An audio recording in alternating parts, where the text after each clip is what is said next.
ikaw ay bumili ng produkto sa ibang bansa, ano-ano ang proseso na dinadaanan nito? Welcome to JG Brokerage, your logistics partner. Ang ating kasagutan ay batay sa kasalukuyang process ng export at import processing. Kung ikaw ay bumili sa ibang bansa sa Incoterm na ex-works na ang ibig sabihin ay buyer ang may obligasyon para sa transportasyon at insurance. Ang obligasyon naman ng seller ay sa produkto lamang.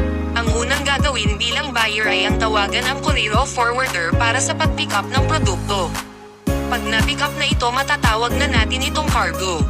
Ang courier o forwarder o customs broker ay dadalhin ang iyong cargo sa airport or seaport customs upang ideklara na mayroong cargo na lalabas ng bansa. Sila ay mag-fill up ng export declaration form sa bansang iyon.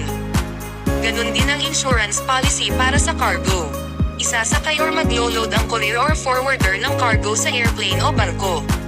Pagdating ng cargo sa country o bansa ng buyer, ang lahat ng cargo ay dadalhin sa customs warehouse. Ang customs broker naman sa bansa ng buyer ang mag-process ng mga dokumento. Ang mga dokumento ay kukunin sa office ng airlines o barko at mag-process sa customs o aduana. Si broker ay mag-fill up ng form na tinatawag na SAD Import Entry Form.